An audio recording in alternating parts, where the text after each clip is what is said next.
नमस्कार दोस्तों, जैसा कि आपको सभी को इंतज़ार था, एक बहुत बड़ी वैकेंसी आपके लिए आ गई है बिहार पुलिस में। दरोगा बनने का सपना जो लोग भी देख रहे थे, उनके लिए एक बड़ी वैकेंसी। फालतू की बकवास ना करते हुए सीधा नोटिफिकेशन देखते हैं क्या क्या एलिजिबिलिटी चाहिए, अगर आप पात्र हैं या नहीं। सबसे पहले सब इंस्पेक्टर के पद पर वैकेंसी आई है। लेवल 6 की वैकेंसी है। 1275 पद हैं।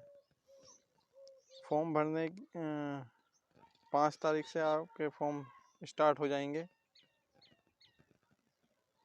5/10 से। इसमें आपके बिहार राज्य के लोग और बिहार से बाहर के लोग भी फॉर्म भर सकते हैं। जो बिहार से बाहर के लोग हैं, जैसे उत्तर प्रदेश, हरियाणा के लोग भी फॉर्म भर सकते हैं। ग्रेजुएट चाहिए इसमें, आपके पास कोई भी डिग्री हो तो आप ये फॉर्म भर सकते हैं। उम्र सीमा आपकी 1/8/2023 के आधार पर ली जाएगी, डेट ऑफ बर्थ। इसमें अगर आप अनरिजर्व कैटेगरी में आते हैं तो 20 से 37 साल आपकी उम्र होनी चाहिए मेल के लिए, और फीमेल के लिए 20 से 40 वर्ष उम्र होनी चाहिए।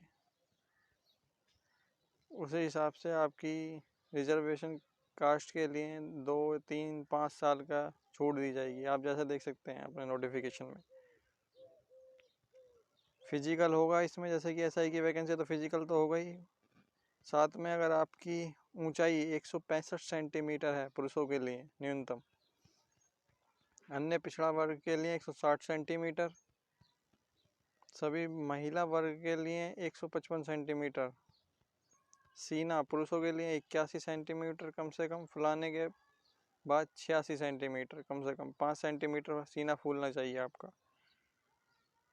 महिलाओं के लिए सीना नहीं नापा जाएगा, सिर्फ पुरुषों के लिए ही है। महिलाओं के लिए न्यूनतम वजन 48 किलोग्राम होना आवश्यक है, तो अपना वजन देख लें महिलाएं। सबसे पहले लिखित परीक्षा होगी। परीक्षा 2 चरणों में होगी। पहला चरण में 200 अंकों का एक पत्र होगा, जो 2 घंटे के लिए होगा। इसमें सामान्य ज्ञान एवं सामाजिक मुद्दों से संबंधित प्रश्न पूछे जाएंगे।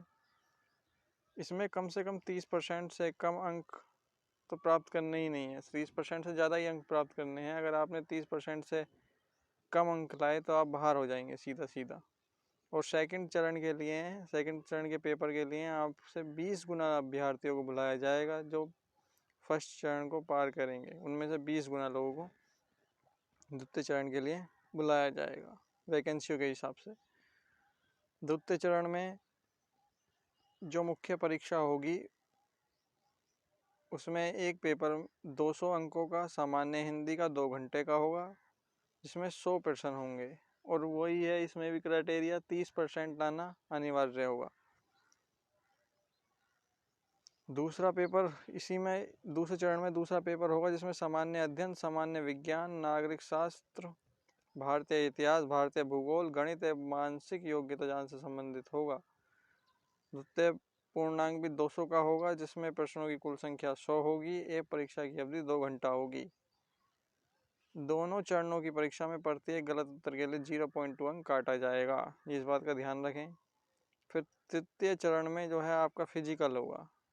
फिजिकल में वही 1600 मीटर दौड़ होगी आपकी, और 6.5 मिनट में 6.5 मिनट में आपको दौड़ मारनी पड़ेगी, रेस मारनी पड़ेगी 6.5 मिनट में। ऊंची कूद, ये बताया था मैंने आपको पुरुषों के लिए। महिलाओं के लिए 1 किलोमीटर की दौड़ होगी, समय 6 मिनट मिलेगा। इससे ज़्यादा समय अगर आप लेते हैं तो आपको बाहर कर दिया जाएगा। ऊंची कूद 4 फीट होगी पुरुष अभ्यर्थियों के लिए, 3 फीट होगी महिला अभ्यर्थियों के लिए। लंबी कूद 12 फीट होगी पुरुषों के लिए, और महिलाओं के लिए 9 फीट। कम से कम की बात कर रहा हूँ मैं, अगर आपने इससे भी कम मारा तो आपको बाहर कर दिया जाएगा। गोला फेंक 16 फीट से कम फेंकने वाले पुरुष अभ्यर्थियों को असफल घोषित किया जाएगा। कम से कम आपको 16 फीट तक फेंकना होगा। 16 पाउंड का गोला होगा पुरुषों के लिए। महिलाओं के लिए 10 फीट कम से कम फेंकना होगा। इस बात का आप ध्यान रखें। अगर आप इनमें से किसी एक में ही फेल होते हैं तो आपको बाहर कर दिया जाएगा। शैक्षिक योग्यता हमने आपको बता ही दिया है कि जो भी विद्यार्थी जिनके पास भी बैचलर डिग्री है, कोई भी बैचलर डिग्री है, वो अप्लाई कर सकते हैं।